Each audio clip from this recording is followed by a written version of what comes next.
it becomes a balance of, that's where I said it was coming a balancing act. And how do we balance all that technology, all of Lean Six Sigma plus the people, and make sure that we haven't lost the people side of things. Today, I'm excited to welcome Lauren Hisey to the show. Now, Lauren and I connected through our mutual friend, Karen Ross. So, Karen, thank you for the introduction. And today, Lauren and I chat about a topic that we've maybe touched on a few times over the years on the podcast, but the whole idea of the relationship or the harmony that can exist between Lean, Six Sigma, and artificial intelligence, or maybe just automation in general. And so that's what Lauren and I really kind of dig into today. We talk a little bit about what is artificial intelligence, and then what role does things like automating tasks that people are doing, what does that do from a Lean perspective?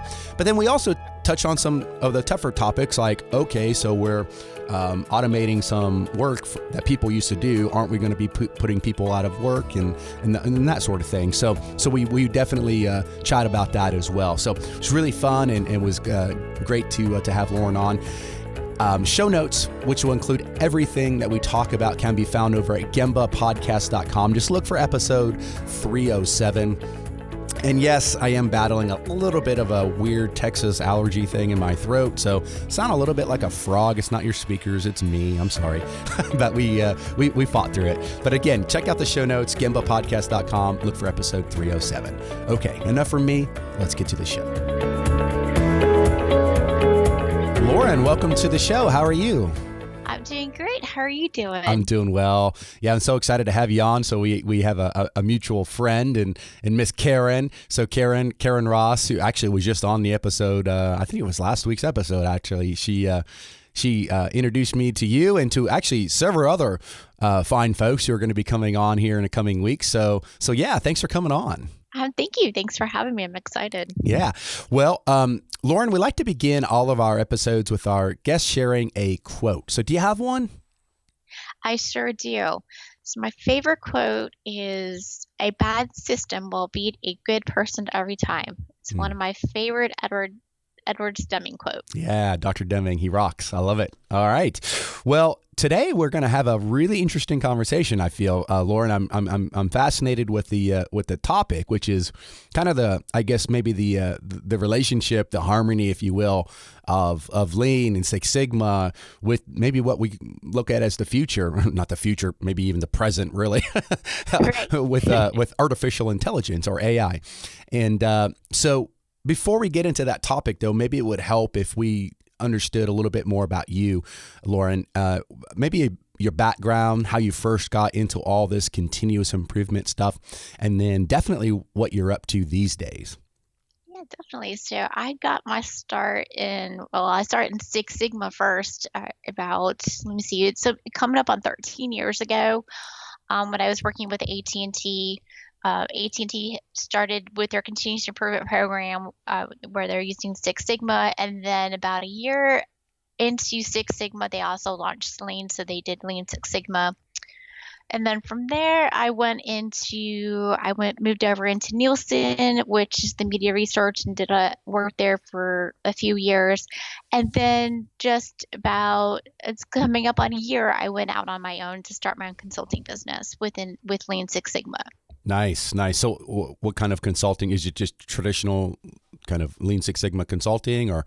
It's a blend. So I like to do, there's two avenues I like to do. I do like to do the traditional consulting routes, but I also like to do a lot of education as well. So I like working with education facilities or universities to provide education on Lean Six Sigma. Love it. All right. So let's talk a little bit then about maybe this relationship between Lean, Six Sigma, and AI. But before that, I want to just presume anything, because AI is a big topic. So What is AI? Let's start there. So AI would be anything from using Alexa to using Siri to putting together what they call RPA, which is the robotic process automation. So AI is a huge flavor of everything. And then in addition to that is machine learning. And one of the biggest things that I find is that now that we have these new shiny, I call them shiny new tools out there, I think a lot of businesses, regardless of their size, are trying to use a lot of this AI to implement automation or implement faster ways of doing things. But like I said, with that quote with Edward Dunwing, it's a bad system is going to beat that person or your employees every time. Hmm. So that's where I think what I think AI reveals is how bad of a process really is. So like I said, AI is just a big blend of things and it's a lot of shiny new tools, which I don't think a lot of people completely really understand what it's about. Yeah. Yeah. So, okay. So how can it help a Lean and Six Sigma kind of deployment or culture or whatever you want to call it? Talk about the genesis of how it could work together. Oh yeah, definitely. So I think that one of the bigger things I would say is that if you leverage Lean Six Sigma with AI, you're going to go down a road or a down path where you have continuous improvement, but you're going to have continuous improvement with the technology there. So I have in the past have implemented a lot of Lean Six Sigma projects or Kaizen events where, we have some leaders that want to implement some type of new technology, but I always tell them, let's look at the processes first. Mm. Let's improve the processes, standardize them, and then let's look into putting in let's do the automation, the RPA, and then you can move into that machine learning. It's an evolution, Hmm. and it's not something that you can implement and you just throw a technology at it. You got to make sure that your processes are stable before you can even move into putting any type of AI or technology at that process. Yeah, I'm so glad you said that because, so often we see folks just really trying to automate their waste, right? you Oh know? yeah, that's a huge thing. I did a talk on that last December where people just, oh, let's just automate the process. I'm thinking, well, if you have a lot of waste in that process, if you don't even look at those 8 wastes, you're just gonna just show how bad your process really is. Hmm. Hmm. So before we were getting started, we were kind of conversing and sharing some ideas, and you made a comment that organizations, could become lean and rigid, perhaps, in a more traditional sense, if they perhaps shun the whole idea of something like AI. What do you mean by that? Becoming rigid?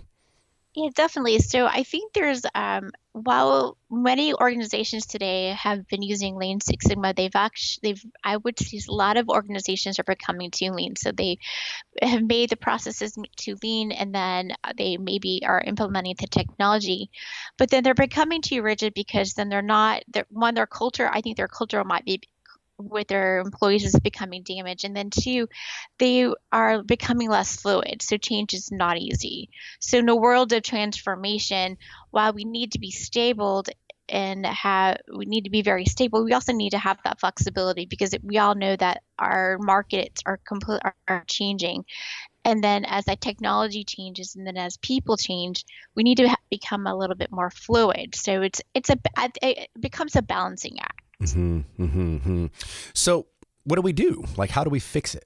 There's a lot of different ways we can fix it, but I think one of the biggest things we need to do, I think if we just get back down into the roots of not even Six Sigma, but what lean is, right? So if Hmm. I think about lean removes that waste and variation out of the process and we set up those right measurements and we remove those non-value added steps.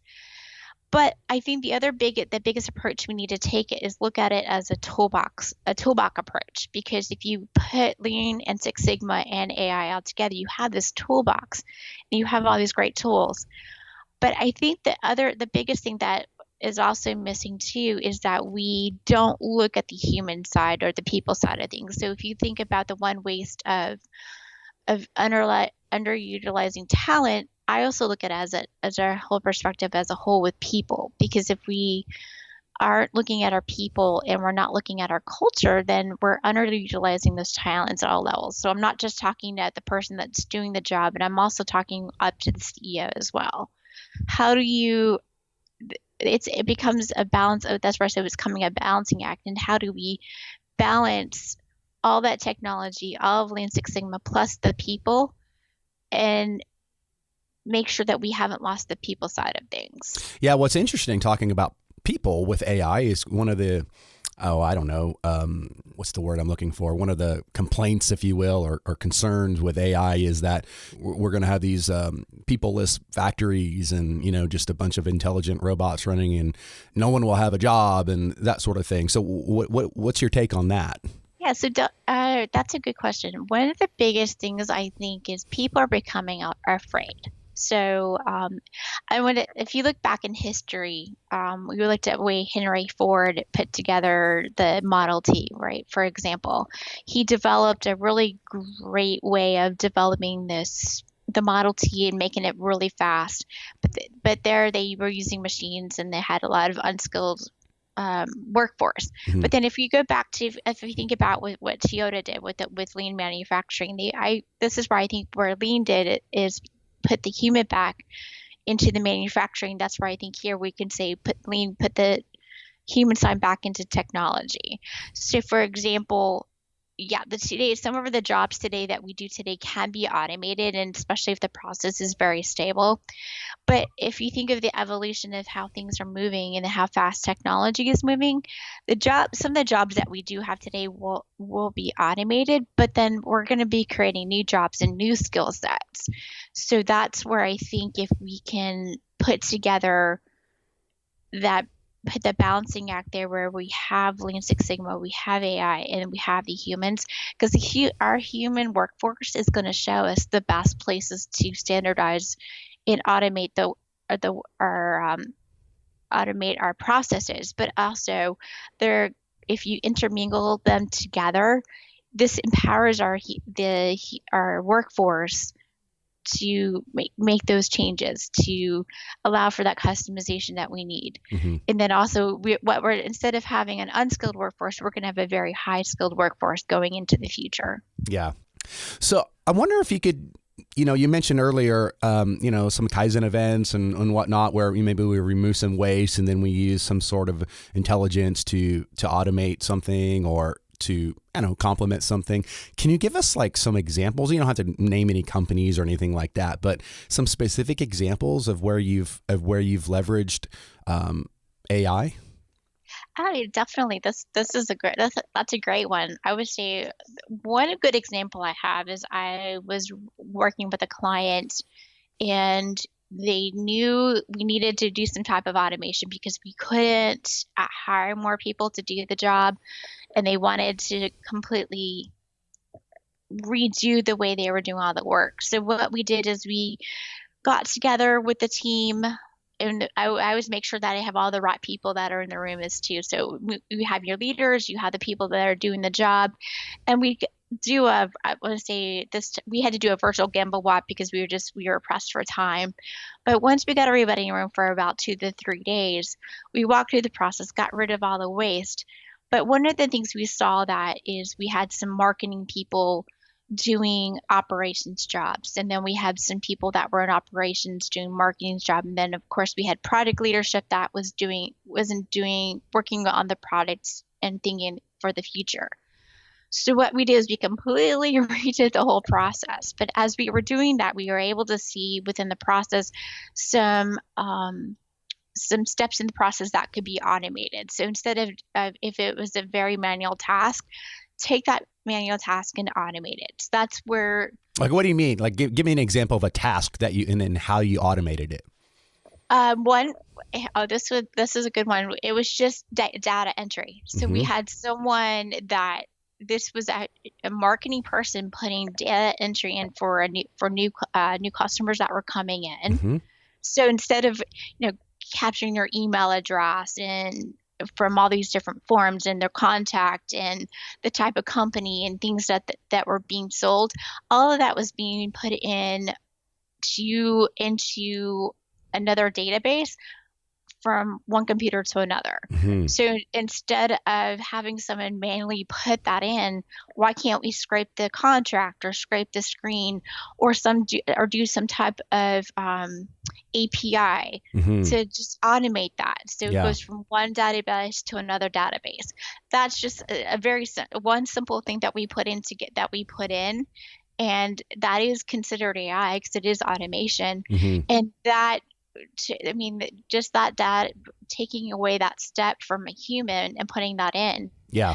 I think we probably, I mean, that went from maybe 30 minutes of data entry down to maybe a few seconds. Yeah, no, that's great. Yeah, because I think sometimes we think of AI, it's too big. It's like, oh, I can't do that, right? Exactly. But yeah, you're right. I mean, now some purist out there, oh, it's not AI. AI is what's big Elon Musk robot, doing this thing. But I think, I think that's beautiful. Like even, when you saw the podcast kind of.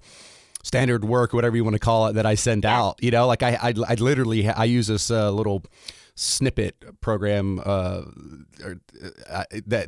I hit a keystroke and boom, it's there. Like all that information is there, so I can literally send. Someone says they're going to be on the podcast.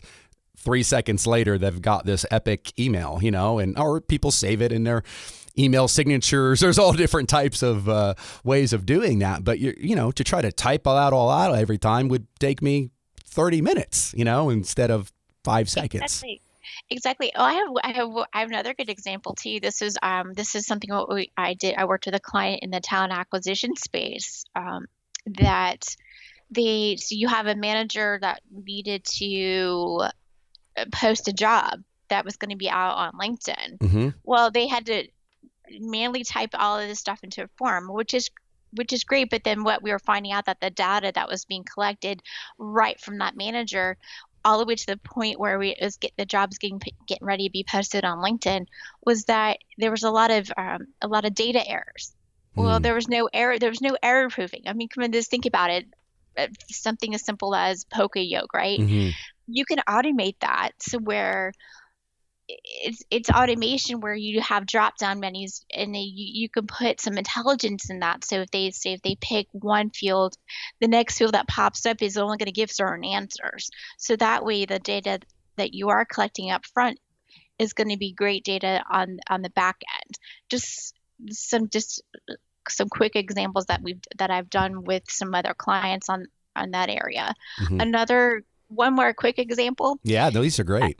Another quick example is I worked was a very small client where it's an accounting firm and they are doing a lot of data entry between the different accounting systems that they work with their clients on.